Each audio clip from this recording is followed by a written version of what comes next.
복되고 거룩한 주일을 맞아서 하나님 앞에 나오신 성도님들, 우리 주 예수 그리스도의 이름으로 환영하며 또한 이 시간 가정에서 예배 드리는 분들도 그리스도의 은혜가 그 가정에 넘치기를 원합니다.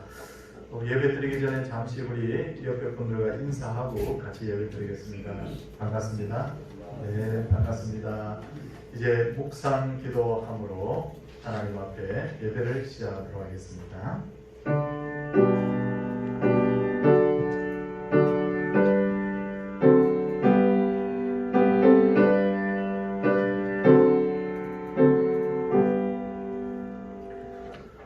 온 땅이여 여호와께 즐거운 찬송을 부를지어다. 기쁨으로 여호와를 섬기며 노래하면서 그의 앞에 나아갈지어다. 여호와가 우리 하나님이신 줄 너희는 알지어다. 그는 우리를 지으시니요 우리는 그의 것이니 그의 백성이요 그의 기르시는 양이로다. 아멘. 이제 사도신경을 찾으시기 바랍니다. 사도신경으로 하나님을 향한 우리의 신앙 고백을 드리도록 하겠습니다. 나는 전능하신 아버지 하나님 천지의 창조주를 믿습니다. 나는 그의 유일하신 아들 우리 주 예수 그리스도를 믿습니다. 그는 성령으로 잉태되어 동정녀 마리아에게서 나시고 본디오 빌라도에게 고난을 받아 십자가에 못 박혀 죽으시고 장사한 지 사흘 만에 죽은 자 가운데서 다시 살아나셨으며 하늘에 오르시어 전능하신 아버지 하나님 우편에 계시다가 거기로부터 살아있는 자와 죽은 자를 심판으로 오십니다. 나는 성령을 믿으며 거룩한 공교회와 성도의 교제와 죄를 용서받는 것과 몸의 부활과 영생을 믿습니다. 아멘. 찬송 91장입니다. 91장.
문필상 집사님께서 기도 인도하시겠습니다.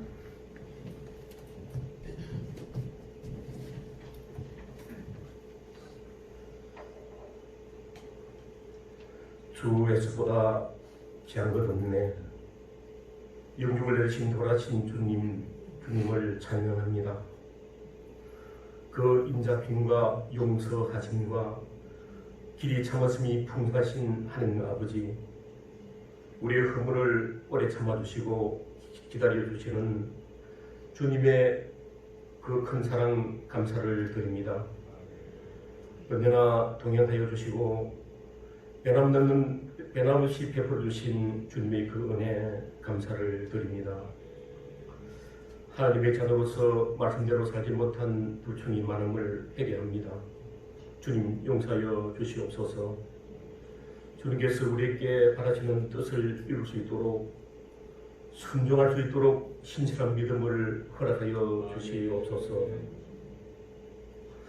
주의 몸된 서울 동산교회를 우리에게 주시고 예배의 처소와 영혼의 안식처를 마련해 주신 주님께 감사를 드립니다.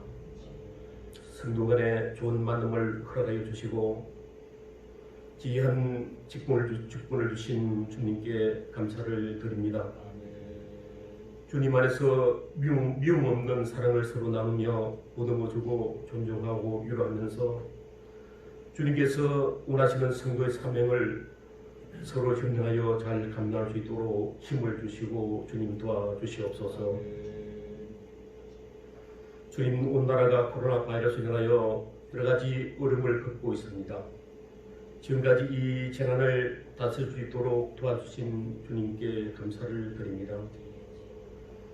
그동안 주님께서 베풀어 주신 지나온 우리의 일상들이 얼마나 소중하고 평안한 나이는지 느끼며 감사하는 마음을 갖게 하여 주시옵소서. 하나님께서 사랑의 은혜로 이 어려움이 속히 종식될 수 있도록 고쳐주시옵소서. 하나님의 자비로우심이 역사하는 평온한 이 땅이 되게 하여 주시옵소서. 우리의 강한 힘이 되신 하나님, 몸이 불편한 하루들 함께하여 주셔서 위로하여 주시옵소서. 평온한 마음과 용기와 희망을 주시고 강하신 하나님을 증거할 수 있도록 주님 완전한 치유의 은총을 내려주시옵소서. 우리들이 간절한 소망을 가지고 드리는 기도가 주님의 은혜로 이루어지게 도와주시옵소서. 코로나로 인하여 교회적으로 여러 활동이 정지된 상태입니다. 각 예배를 정상적으로 드리게 하여 주시고 찬양대의 찬양이 울려 퍼지며 올해 계획한 모든 행사가 순조롭게 진행될 수 있도록 도와주시옵소서. 모든 사명을 감당할 수 있도록 주님 도와주시옵소서. 이 시간에 드리는 예배가 생명의 근원이 되시는 하나님을 높이며 찬양하는 큰 기쁨으로 드리는 예배가 되게 하여 주시옵소서. 말씀을 전하신 목사님 능력 주셔서 우리에게 필요한 하나님의 말씀을 전하실 때 그 말씀에 은혜 받아 심령이 새로움을 입는 우리 모두가 되게 하여 주시옵소서. 감사를 드리옵고 모든 말씀 우리 주 예수 그리스도 이름으로 기도드렸나이다. 아멘.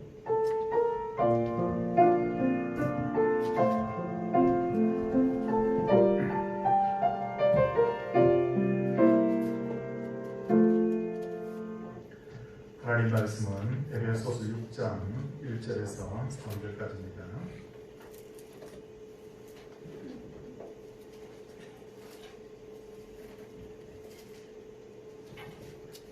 에베소서 6장 1절에서 3절까지 말씀.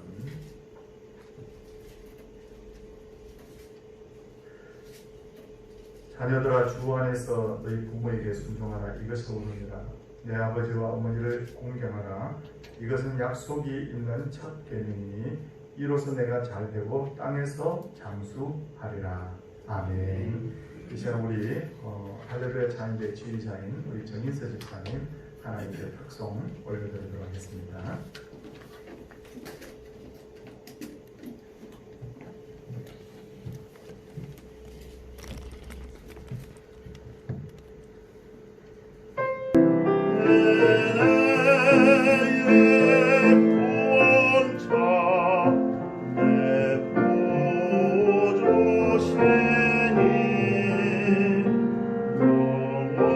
영원히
140년 전에 우리나라에 기독교 복음이 처음 들어왔을 때 사람들은 기독교에 대해서 부모와 조상도를 서양 오랑캐 종교라고 비난을 했는데, 사람들이 이렇게 비난을 한 이유는 바로 기독교인들이 죽은 조상에게 제사를 지내지 않는다는 것 때문에 이렇게 비난을 했다고 합니다. 조선 정부와 사회는 기독교인들이 왜 죽은 조상에게 제사를 지내지 않는지 거기에 대해서 알고 싶어 하지도 않았던 것 같아요. 그냥 기독교인들을 마을에서 몰아냈고 정부 차원에서 탄압을 했고 심지어 많은 기독교인들을 바로 죽였는데, 이렇게 해서 조선 말에는 많은 기독교 순교자들이 배출이 되게 됐습니다. 그렇다면 이 기독교는 정말 조상도 모르는 불효의 종교인가? 오늘은 어버이 주일을 맞아서 이 부분에 대해서 한번 살펴보기를 원하는데, 먼저 우리가 꼭 알아야 될 것은 기독교는 누가 뭐라고 해도 효도를 강조하고 있고 성경은 굉장히 강한 어조로 이 효에 대해서 말씀하고 있는 것을 알 수가 있어요. 성도님들이 잘 아는 구절이기도 하지만 제가 다시 한번 기억을 떠올리는 의미에서 말씀을 드리면, 출애굽기 21장 15절을 보면 자기 아버지나 어머니를 치는 자는 반드시 죽일지니라. 반드시 죽이라는 거예요. 그리고 레위기 20장 9절 말씀을 보면 만일 누구든지 자기 아버지나 어머니를 저주하는 자는 반드시 죽일지니 그가 자기 아버지나 어머니를 저주하였은즉 그의 피가 자기에게로 돌아가리라. 그렇게 말씀하고 있습니다. 그리고 신명기 21장 18절에서 21절을 보면 사람에게 완악하고 패역한 아들이 있어 그의 아버지의 말이나 그 어머니의 말을 순종하지 아니하고 부모가 징계하여도 순종하지 아니하거든 그의 부모가 그를 끌고 성문에 이르러 그 성읍 장로들에게 나아가서 그 성읍 장로들에게 말하기를 우리의 이 자식은 완악하고 패역하고 우리 말을 듣지 아니하고 방탕하며 술에 잠긴 자라면 그 성읍의 모든 사람들이 그를 돌로 쳐 죽일지니 하고 그렇게 되어 있습니다. 무서운 말이죠. 그뿐만 아니라 잠언 30장 17절을 보면 아비를 조롱하며 어미 순종하기를 싫어하는 자는 자의 눈은 골짜기의 까마귀에게 쪼이고 독수리 새끼에게 먹히리라.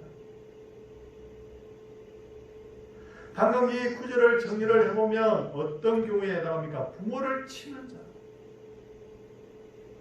두 번째는 부모를 저주하는 자. 세 번째는 부모의 말에 불순종하는 자. 네 번째는 부모를 조롱하는 자. 이런 자들에 대해서는 공식적으로 바로 그 자녀들을 죽여도 좋다는 거예요.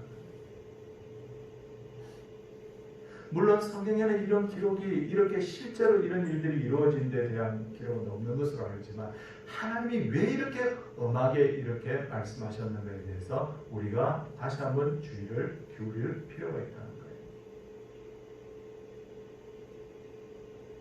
제사장 엘리에게는 굉장히 말을 안 듣는 두 아들이 있었죠. 바로 홈리와 비나스입니다. 아버지 엘리가 그 두 아들을 불러놓고 사람들이 너희들에 대해서 수근수근하는 소리가 들리는데 너희들이 어떻게 이렇게 할 수 있느냐고 그들을 책망했지만 듣지 않았죠. 하나님이 어떻게 하셨습니까? 아버지의 훈계를 듣지 않는 그들을 전쟁터에 나가게 해서 전쟁터에서 죽게 만들었어요.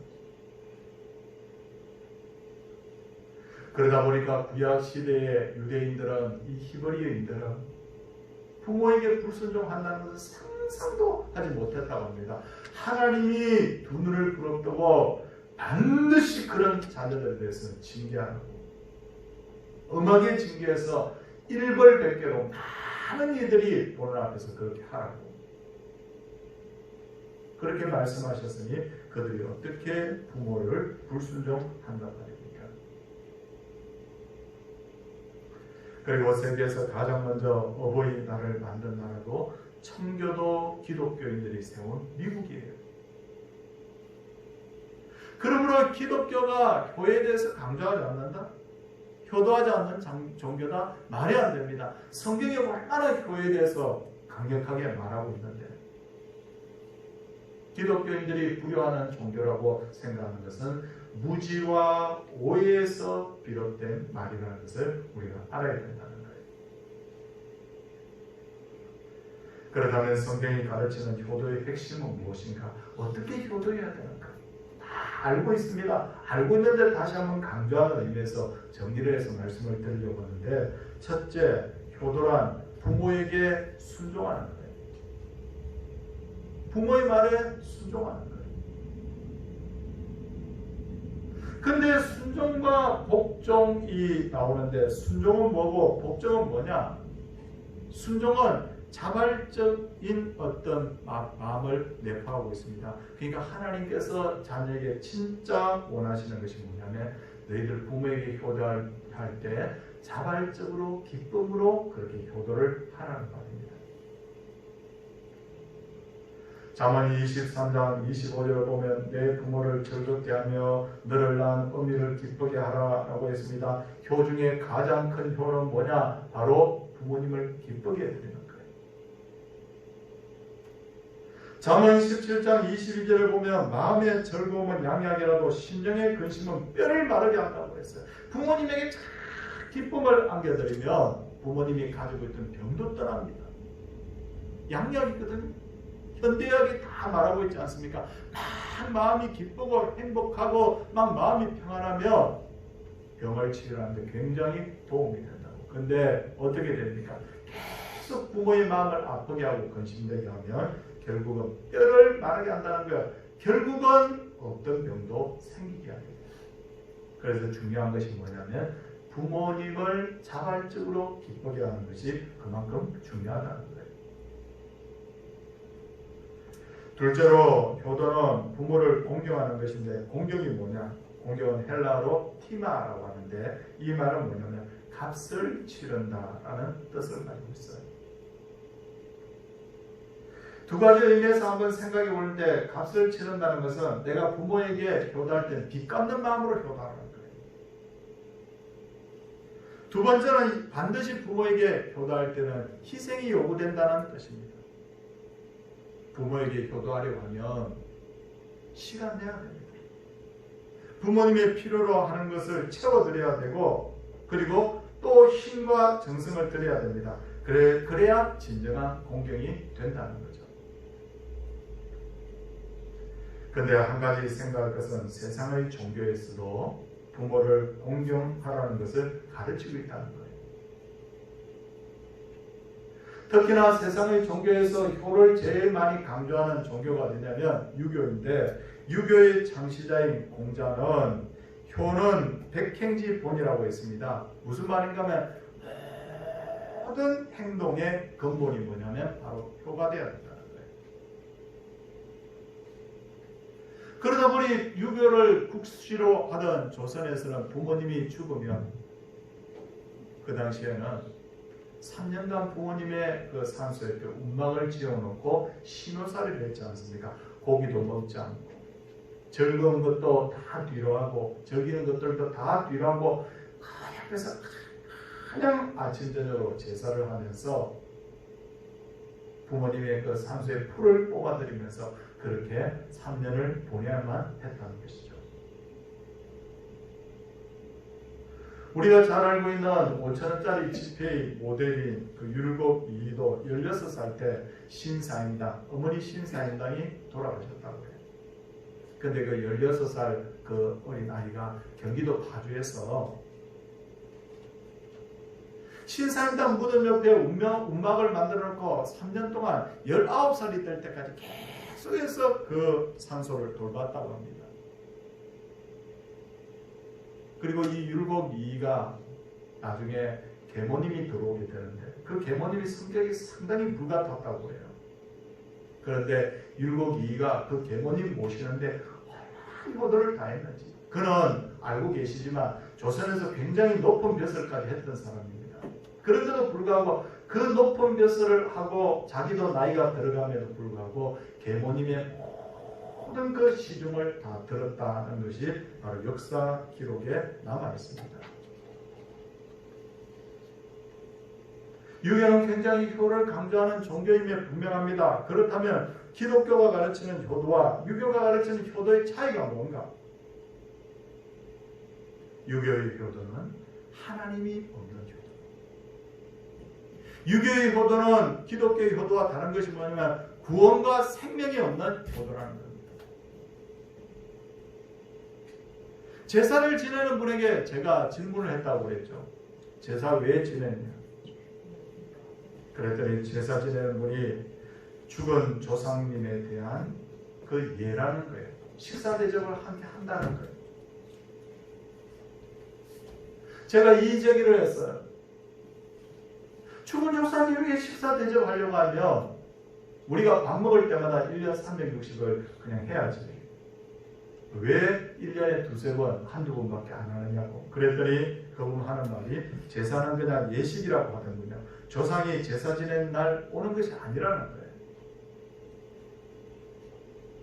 한마디로 이 유교의 이 제사의 그 뿌리에는 뭐가 있냐면 영혼과 내세를 인정하지 않는다는 거예요. 조상님 잘 모시면 우리도 천국 간다. 그런 게 없지 않습니까? 하나님이 다 이거 보고 계신다. 그런 게 없지 않습니까? 그런 차원에서 기독교는 죽은 조상에게 효도하는 종교가 아니라 살아있는 부모님에게 효도하는 종교인 거예요. 동시에 하나님을 바라보고 효도하는 종교가 바로 기독교입니다. 그러므로 기독교인들은 반드시 부모님에게 복음을 전해야 됩니다. 땅 위에서의 삶이 전부가 아니라는 것을 알려드려야 돼요. 어머님, 아버님, 이 땅에서 삶이 전부가 아닙니다. 어머님, 아버님, 사람의 껍데기는 날마다 늙어가지만 그러다가 어느 날 숨이 끊어지지만 사람의 영혼은 죽지 않아요. 영원히 살아요. 그런데 예수님 믿어야 천국에서 영원히 삽니다. 가르쳐줘야 돼요. 가르쳐드려야 돼요. 그래서 어머님, 아버님과 함께 저는 훗날 천국에서 영원히 함께 살기를 원합니다. 누구를? 예수 그리스도를 바로 부모님에게 소개를 해드려야 된다는 거예요. 지난 금요일날 신문을 보는데 야, 세상이 참 이렇구나 라고 참 가슴 아팠던 그 기사가 하나 실려있더군요. 58살 된 아들이 79살 된 반신불수 어머니를 땅에다 묻어버린 거예요. 살아있는 것처럼 묻은 거예요. 근데 참 이 불행한 이 사건 속에 좀 다행스러운 것은 그 집의 며느리가 그래도 좀 효부였던 것 같아요. 남편에게 이렇게 이야기합니다. 어머니 어디 가셨어요? 그랬더니 남편이 그렇게 이야기했대요. 친척집에 잠시 보냈다. 며느리가 계속해서 전화를 해봅니다. 어느 친척에게 다 전화를 해보니까 안 오셨다는 거예요. 그래서 경찰에 신고했답니다. 물론 이 이야기가 우리나라에서 있었던 일은 아니고 금요일날 중국에서 있었던 일입니다. 그래서 급히 경찰들이 출동을 해서 아들을 취조하고 어디에 묻었는지 가서 파냈는데 깜짝 놀랄 일은 3일 동안을 그 땅속에서 죽지 않고 숨을 쉬고 있다는 거예요.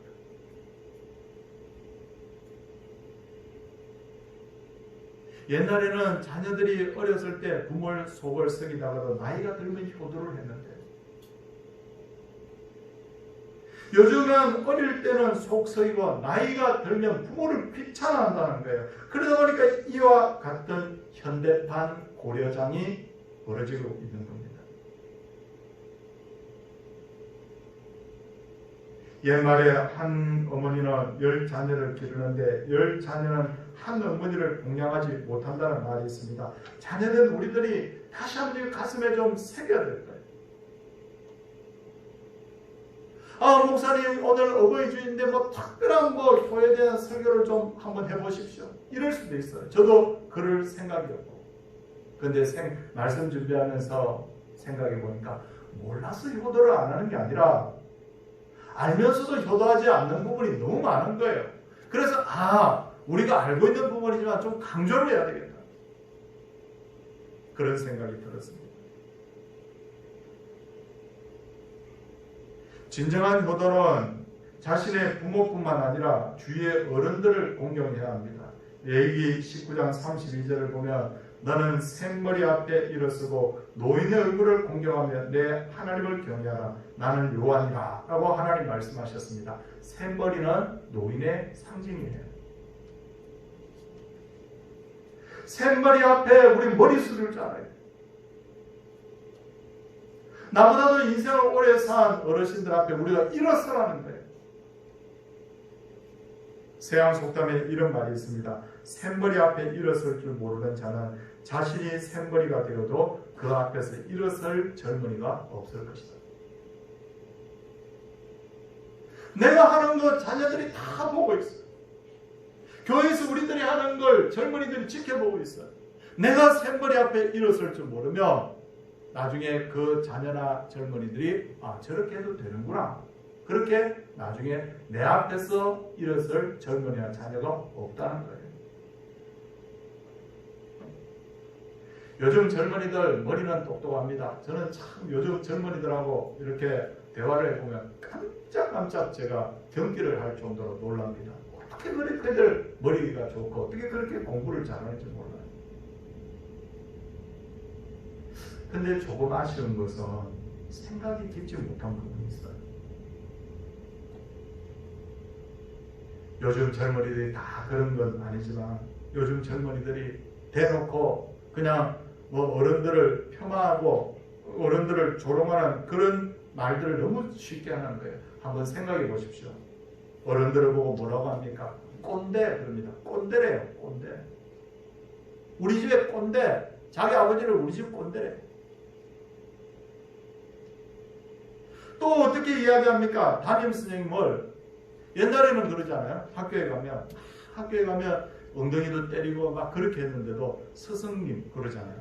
스승의 은혜는 하늘 같아서 그러잖아요. 요즘은 담임 선생님 담탱이 그래요. 요즘 어르신들 보고 뭐라고 그러냐면 젊은이들 참 저는 이 말 듣고 정말 가슴 아프고 듣기 싫은 말 중에 하나는 털딱이래. 털딱. 털딱이 뭔지? 이 털딱이 뭐야? 나이 들면 털리하고 다닌다는 털리하고. 털리에서 딱딱딱하고 소리 난다는 거야. 어떤 면에서 보면 젊은이들이 왜 어르신들이 이렇게 비하하는지 일부분 이해가 가는 면도 있어요. 한번 생각해 보십시오. 보면 아무 데서나 막 언성을 높이는 그런 어르신들이 있어요. 지하철에서 자리 양보 안 해준다고 젊은이에게 공연히 시비 거는 어르신들 제가 지하철 타고 다니면서 여러 번 봤습니다.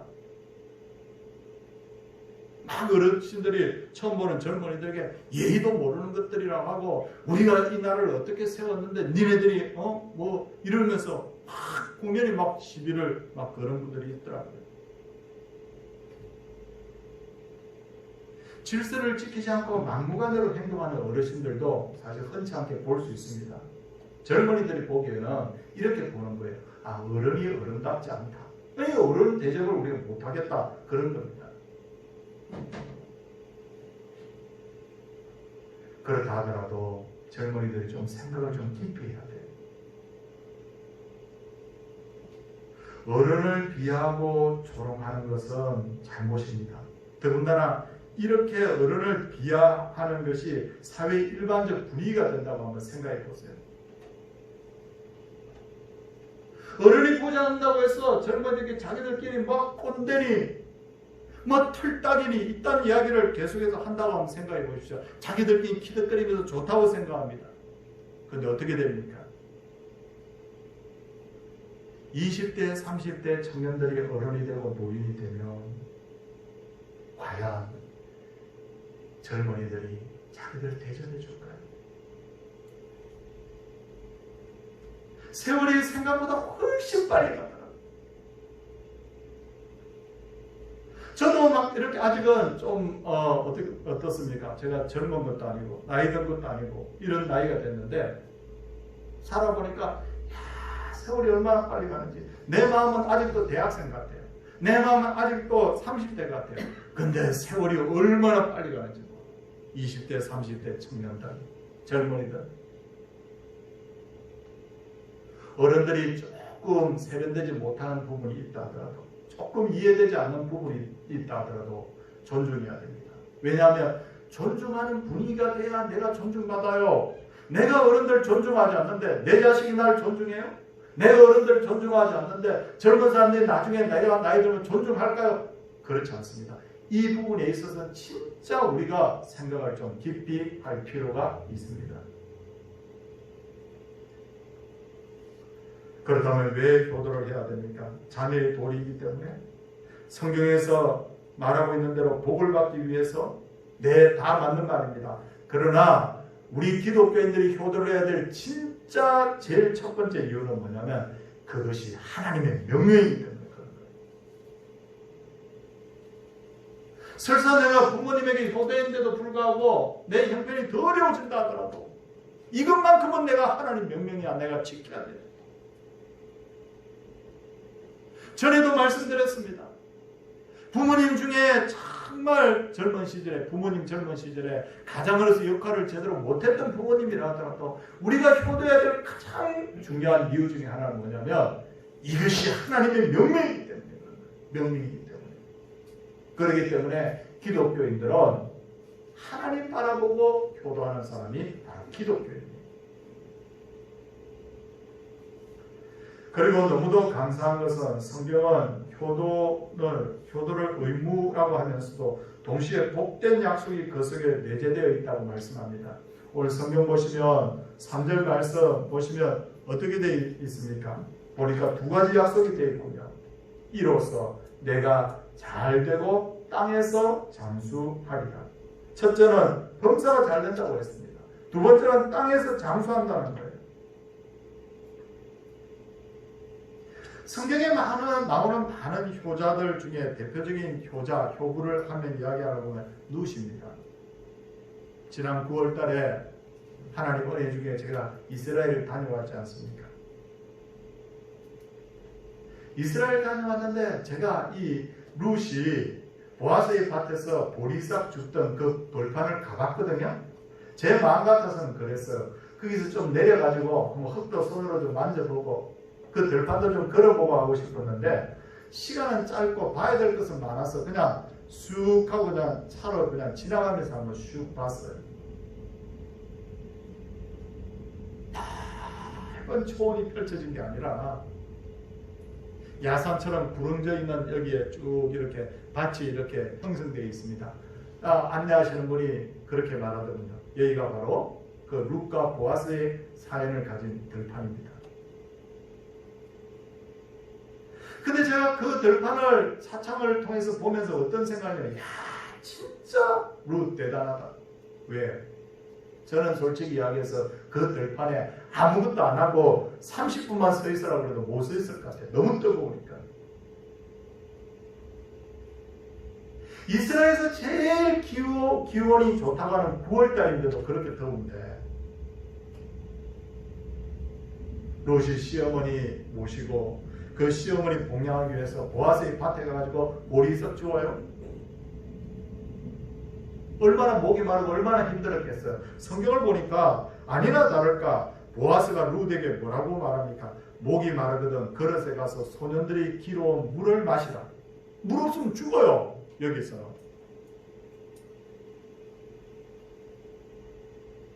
룻은 청상입니다. 청상바보입니다.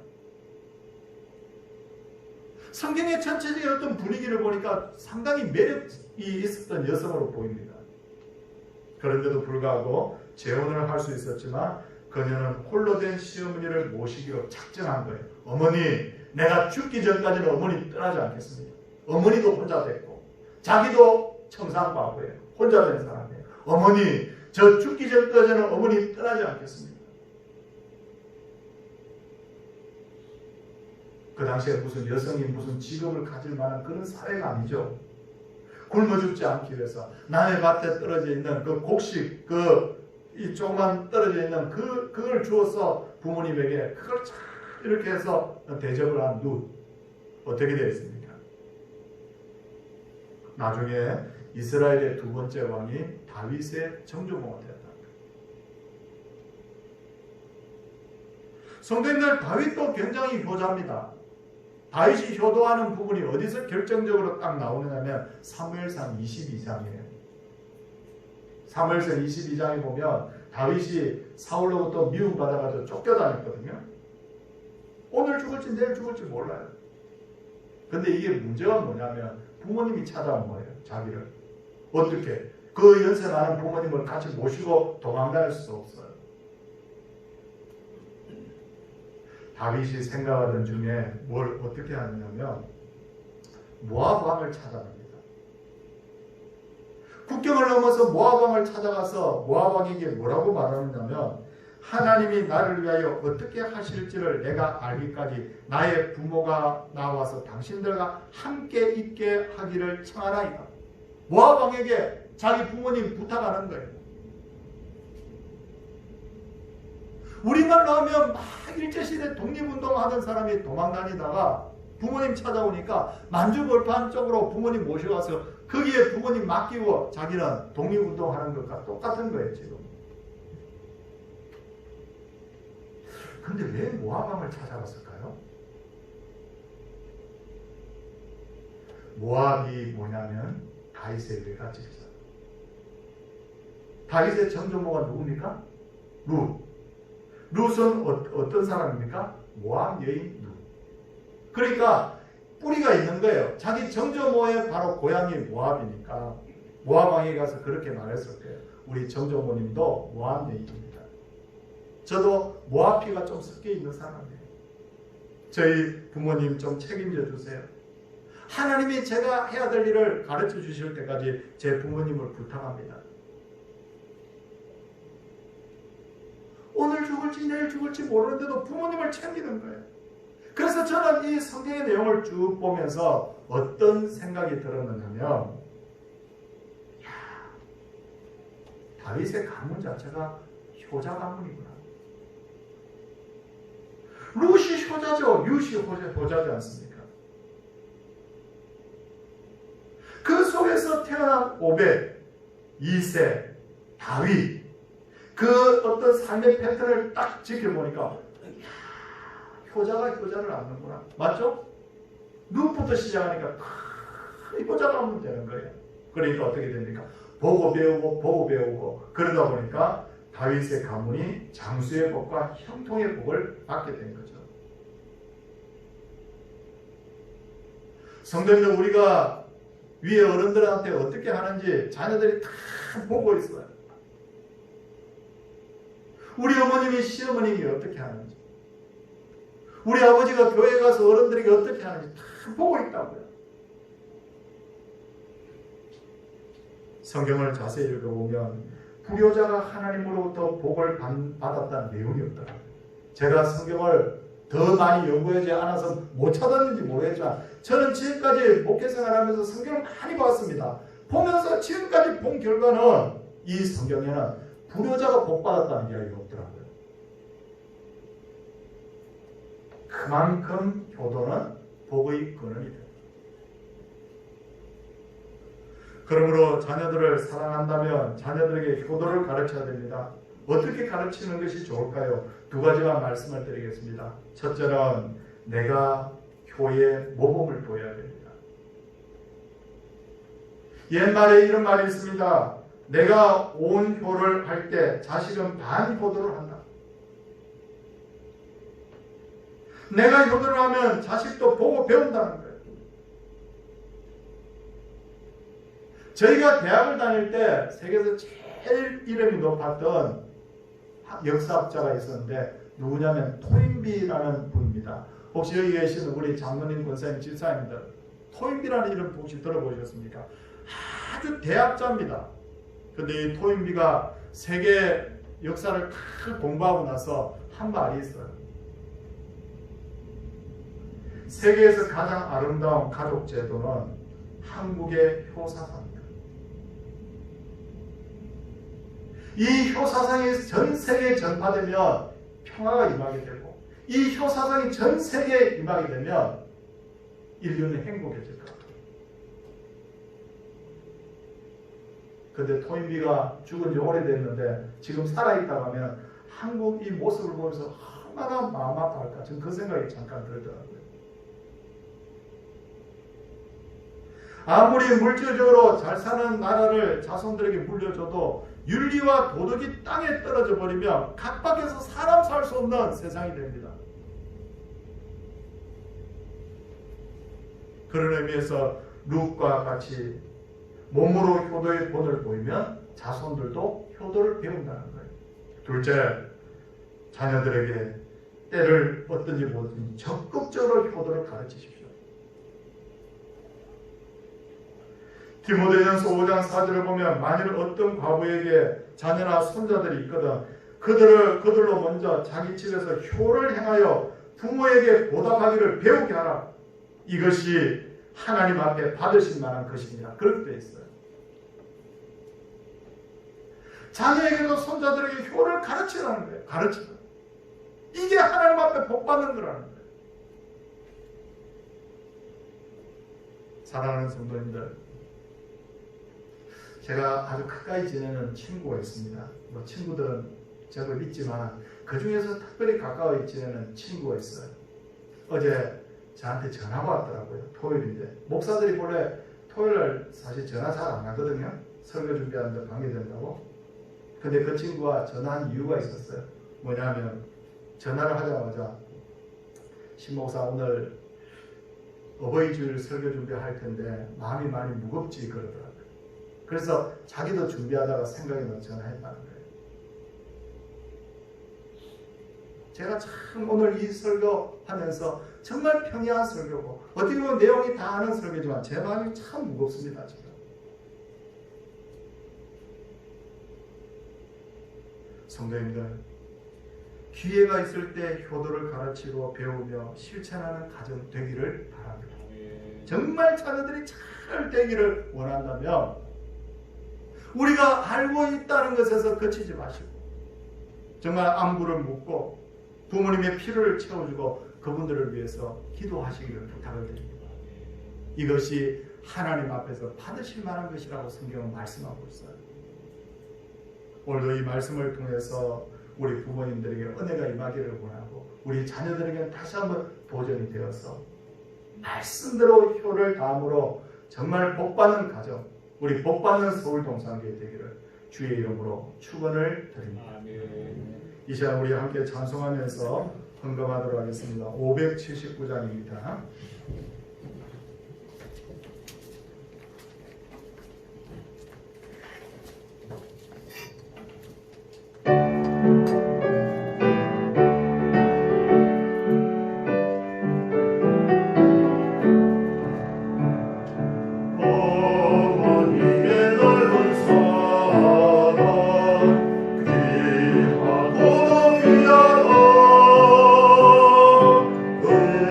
사랑이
하나님을 사랑하는 자, 곧 그 뜻대로 부르심을 이룬 자들에게는 모든 것이 합력하여 선을 이루시느니라. 주님 자녀들이 하나님의 뜻을 이루는 선한 도구로 쓰임 받기 원합니다. 구원의 은혜에 감사드립니다. 범사에 감사합니다. 생을 감사의 물을 하나님 앞에 드렸습니다. 기도하도록 하겠습니다. 주님, 이 시간에 참 하나님 앞에 효도에 대해서 강조하고 부르짖을 만한 자격이 없는 자가 하나님 앞에 서서 이렇게 성도들을 향하여 하나님의 말씀을 대언했습니다. 부끄럽게 살아온 것, 잘못한 것들 하나님 앞에 용서를 비우니 하나님께서 무지하고 어리석어 제대로 효를 다하지 못한 모든 부분들을 주님 용서하여 주시고 우리의 마음에 다시 한번 말씀으로 찾아와 주셔서 정말 우리가 앞으로는 더욱 후회하지 않는 그런 인생을 살아갈 수 있도록 하나님께서 은혜 다하여 주옵소서. 하나님 앞에 간절히 구하옵는 것은 부모님이 생존해 계신 분들은 그 부모님이 정말 천국의 시민 되기를 원하고 영육간에 강건하기를 기도하나이다. 하나님이여 복을 다하여 주옵소서. 그리고 우리 자녀된 우리들은 하나님 앞에서 다 이 말씀에 순종할 수 있게 하여 주시고 내가 하나님 앞에 부끄러움 당치 않도록 하나님이 원하시는 인생을 살아갈 수 있도록 하나님께서 다시 한번 도전하여 주시기를 간절히 소원을 드립니다. 사랑의 주님, 특별히 또 병석에 누워있는 분들을 기억하며 기도합니다.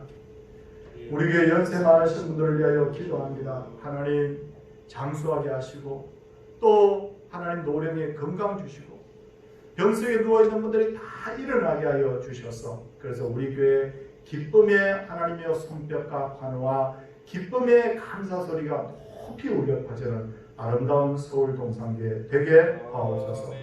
주님, 코로나 재앙이 이제 막바지에 있다고 하는데 다시 한번 좋지 않은 소식들이 또 이렇게 들려오고 있습니다. 끝까지 우리가 조심하게 하시고 지혜롭게 행동하게 하시고 그래서 코로나가 완전히 이 땅에서 소멸되어서 마음껏 하나님의 전에서 예배하는 그날이 속히 오게 하여 주옵소서. 주를 사랑하여 귀한 예물을 드렸습니다. 하나님 다 받아주시고 소득의 11조를 드린 분들, 감사의 제목과 함께 하나님의 영광을 드러낸 분, 특별히 생일을 맞아 주 앞에 예물 드린 분, 하나님 그의 여생과 하나님이여 동행하여 주소서. 그 주 예물을 드리며 전도 성교 예물과 주종 예물을 하나님 앞에 드렸나이다. 하나님, 우리의 드린 물질이 하나님 많은 것일 수도 있고 적은 것일 수도 있지만 마음만큼은 풍성하게 하여 주셔서 하나님 보시기에 아벨의 제물 되게 하시고 과부의 두 랩돈과 같이 여겨지게 하여 주소서. 사랑의 주님, 한 주를 살아가는 동안도 하나님의 말씀을 가슴에 부여안고 살아가게 하시고 이 시간도 가정에서 예배드리는 분들에게도 하나님 동일한 은혜를 베풀어 주셔서 우리 서울 동산의 모든 가족들이 한 가지로 복받고 한 가지로 은혜 누리며 한 가지로 주 앞에 영광 돌리는 살아 숨쉬는 아름다운 교회 되게 하옵소서. 주 예수 그리스도의 은혜와 하나님의 사랑과 성령의 감동 강화하심이 하나님의 백성들을 위해 이제로부터 영원토록 함께 있을지어다. 아멘.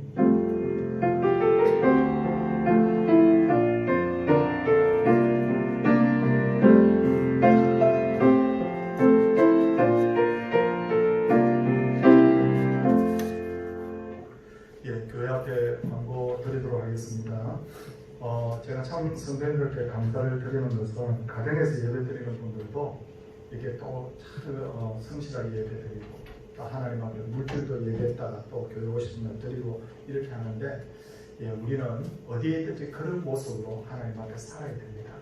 누가 보든지 안 보든지 그런 게 중요하지 않고요. 늘 하나님 앞에 살아가는 그 모습 저도 목사로서 참 마음에 기쁨이 있습니다. 오늘은 또 감사한 소식을 하나 더 전하겠습니다.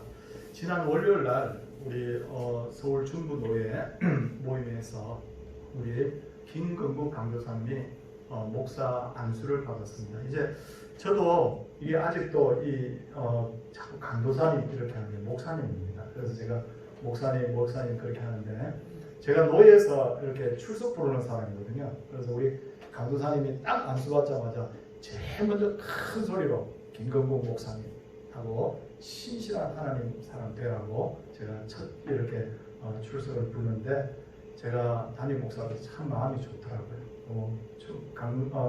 김건국 목사님 축하드리고 앞으로 가야 될 길은 정말 골짜기 이런 험한 사막 이런 여러 가지 길들이 있지만 그러나 그 길은 영광의 길입니다. 성실한 주의 종 되시기를 바라고 오늘도 마음껏 축하해 주시길 바라고요. 아울러서 우리 김건국 목사님 가정에서 떡을 해서 아까 들어올 때 만져보니까 떡이 뜨끈뜨끈해요. 아주 뜨끈뜨끈한데 제가 포장을 잘 하라고 했습니다. 지금 코로나 이런 것 때문에 신경이 쓰이기 때문에 포장을 잘해서 우리 성도님들께 감사의 그 마음을 전한다고 합니다. 떡 드실 때마다 그래 성경에 보니까 그러지 않습니까? 마음껏 먹고 내가 축복하리라 그렇게 했는데 우리 김건국 목사님 많이 축복해 주시기 바랍니다. 아멘. 네, 우리 옆에 분들과 인사하고 이제 가정으로 돌아가겠습니다. 할렐루야.